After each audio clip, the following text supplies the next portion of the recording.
This episode sponsored by Imprint. If there's one thing about eels, it's that they keep going past the point that most other fish stop. Now, the garden eels seem a bit more modest about showing off their lengthedness. These eels spend their lives in sandy holes, and you might even think that behind that little head there isn't all that much eel to be had. Well, here's one out the hole, which is very uncommon. Probably drunk, doing the garden eel version of streaking. But anyways, you can see that there's quite a bit of eel in those holes. Now, garden eels make these holes by backing up into the sand with their tails, and the holes take on the shape of their movement. And look at that, they can just glide in and out of it willy-nilly. You almost forget for a second that they're full-body dry humping a sandy hole. Now, for you and me, there'd be some chafing, but garden eels secrete a special kind of mucus. From these sorts of cells, I could show you anything right here, couldn't I? I mean, these are the actual cells, but let's be honest, it doesn't really matter, does it? Anyway, this mucus binds the sand grains together, which gives that hole some integrity and makes sure they don't get any grit in their nethers. Speaking of nethers, I googled it, and their anus is about 2/3 of the way down in the front. You know, like if yours was on your kneecap. Jerry, can we show them that with AI? No.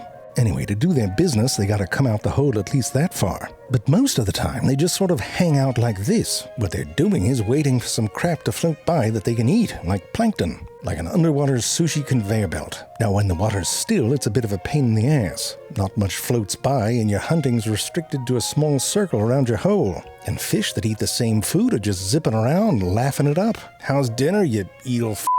These fish aren't great at insults. But when the current picks up, it's a different story altogether. The eels change their posture into more of a question mark.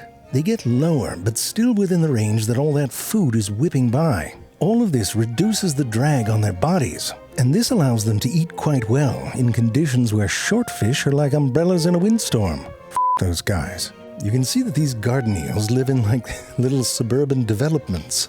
And sure, once in a while you might get into an argument over the leaf blower, or maybe there's another hole you covet. But living close together does give them the opportunity to mate. And this is one of the few times that a garden eel will come out of its hole, no pun intended, it's a minefield. Anyway, the female goes first and releases a bunch of eggs in the water, and then a male or males will swim into that egg cloud and ejaculate. Everyone's back in their hole again. And for eels, this reproduction story is fairly boring.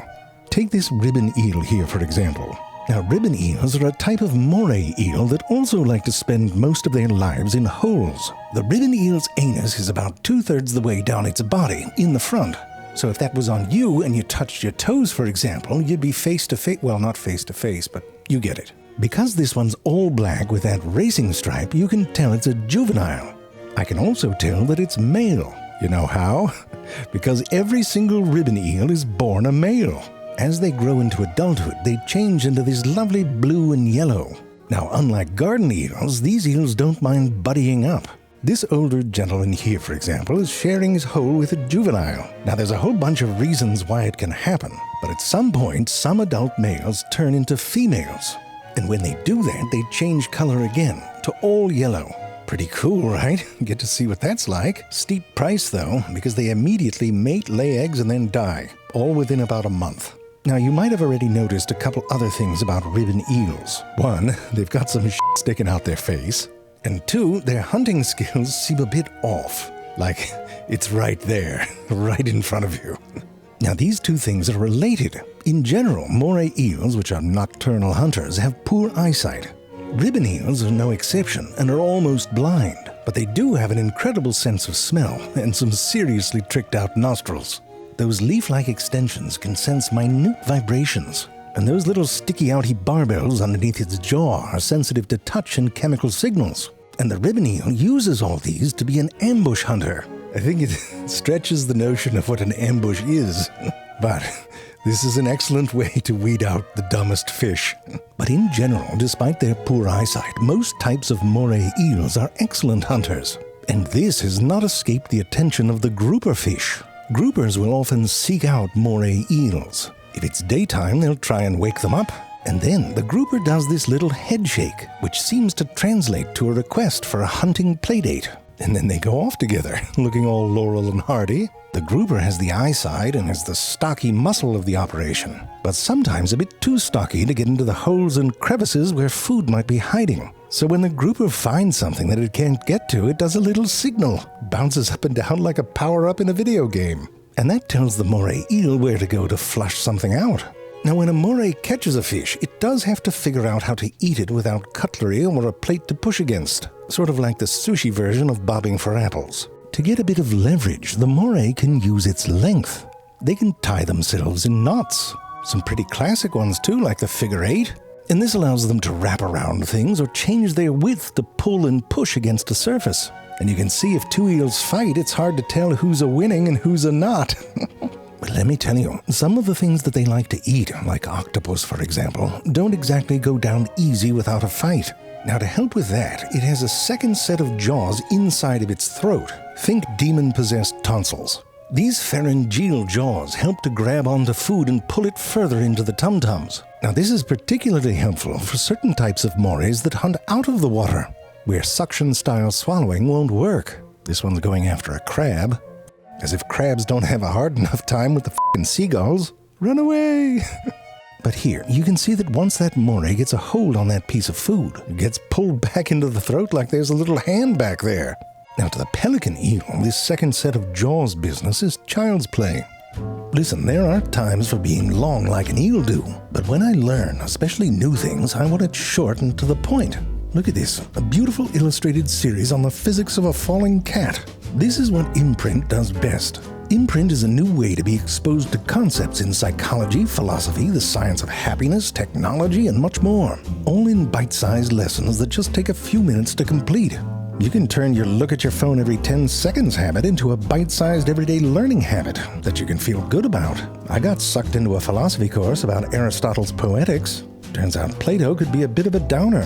But just minutes later, I was knee-deep in a visual summary of Samin Nosrat's salt, fat, acid, heat cooking philosophy. It's how learning should be. Fun, like an adventure. And to make sure this stuff is sinking in, you can take daily quizzes that draw from all of the different lessons you've taken. There's a reason that Imprint was Google's App of the Year this year, and was named an essential education app by Apple. You should check it out. Go to the link imprintapp.com/zayfrank to get a 7-day free trial and 20% off an annual membership. I think you'll like it. I do. Use the link and support this show. Try it today. Where were we? Oh, right. The jaws of the pelican eel are next level. Here, just take a look at an x-ray. Looks like a lizard trying to smuggle a laptop the hard way. But what you're looking at is actually an amazing piece of flesh origami. And look at this, some science hippies made a working model so you can understand it better. What's interesting is that the anus of the pelican eel is about 2/3, Jerry, we're talking about its mouth. Where its anus is irrelevant. No, you're right, it's relevant to the eel, just enough, all right? Anyway, these jaws unfold and create something almost like a balloon. Here, it's easier to see if we play this clip backwards. Food is a bit scarce down in the deep where it lives, so it helps to have a bit of insurance that you're going to catch what you're after. And you can imagine it not only swallows the food, but a good amount of water as well. Fortunately, it also has a stomach that can stretch out and handle it. Looks like a sperm with a dad bod. Now, I don't think that anyone's seen pelican eels mate. But when a male's getting ready for it, his testes grow and his stomach shrinks, his nose parts get all big so he can sniff a female out, and then he loses all his teeth.